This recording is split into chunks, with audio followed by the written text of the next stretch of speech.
Hello students, in this video I am going to discuss molality. तो molality एक ऐसी concentration term है जिसकी हेल्प से हम किसी सॉल्यूशन की कंसंट्रेशन को रिप्रेजेंट करते हैं। So what is molality? Molality of solution is the number of moles of solute dissolved पर किलोग्राम ऑफ सॉल्वेंट। तो मोलैलिटी सॉल्यूशन की क्या है कि 1 किलोग्राम सॉल्वेंट में हमने कितने मोल सॉल्यूट के डिसॉल्व किए हैं, that is called molality of solution. The mathematical expression for molality of solution is molality, और मोलैलिटी को हम स्मॉल m से रिप्रेजेंट करते हैं। Molality is equal to number of moles of solute divided by mass of solvent, and the mass of solvent is taken in kilogram. तो जब हम यहाँ पर number of moles of solute के लिए एक एक्सप्रेशन इस फॉर्मूला में पुट करते हैं तो हमें फाइनल जो एक्सप्रेशन हमें मिलता है वो क्या है? Molality is equal to mass of solute divided by molar mass of solute multiplied by 1000 and divided by mass of solvent in kilogram. तो जो यहाँ हमें 1000 दिखाई दे रहा है, अगर मास ऑफ सॉल्वेंट हमें ग्राम में दिया गया है तो उसको जब हम 1000 से डिवाइड करते हैं तो वो 1000 ऊपर आ जाएगा। तो इससे जो ये मास ऑफ सॉल्वेंट आएगा हमारा, ये किलोग्राम में कन्वर्ट हो जाएगा। तो जो number of moles of solute है जिसको हम n से रिप्रेजेंट करते हैं, number of moles of solute calculate करने के लिए हमें मास ऑफ सॉल्यूट जो ग्राम में दिया गया है उसको सॉल्यूट के मोलर मास से जब हम डिवाइड करते हैं तो हमें number of moles of solute हमें मिल जाते हैं।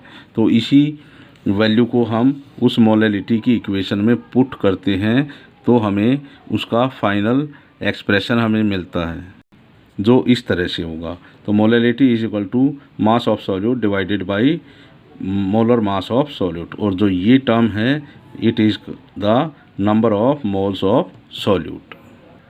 तो आइए हम एक न्यूमेरिकल प्रॉब्लम लेते हैं which is related to molality of solution. तो इस न्यूमेरिकल में हमें किसी सॉल्यूशन की मोलैलिटी को कैलकुलेट करना होगा। तो what is the statement of this numerical?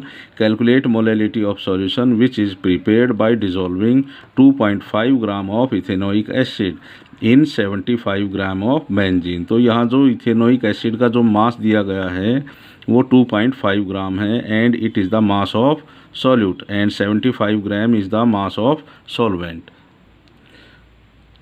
तो सॉल्यूशन में हम क्या देखेंगे कि मास of solute ethanoic acid is 2.5 gram and molar mass of solute which is ethanoic acid that is 60 ग्राम पर मोल। तो 1 मोल इथेनोइक एसिड का ग्राम में जो मास आएगा वो कितना होगा? 60 ग्राम। तो मास ऑफ सॉल्वेंट जो बेंजीन है हमारा वो कितना है? 75 ग्राम। और जब 75 को हम 1000 से डिवाइड कर देते हैं तो 75 gram is converted into kilogram.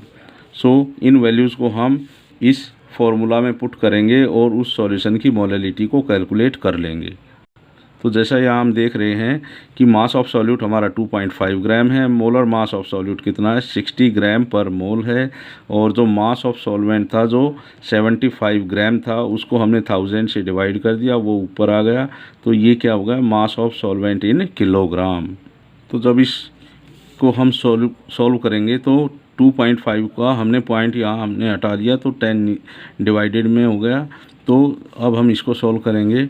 25 3 जा 75, 2 0 से 2 0 कैंसिल हो गई, तो ऊपर बच गया हमारा 10 और मोल पर किलोग्राम, और नीचे आ गया हमारा 18। और जब इसको डिवाइड करते हैं तो हमारा आता है 0.55 मोल पर किलोग्राम, और इसी को हम रिप्रेजेंट करेंगे 0.55 मोलल।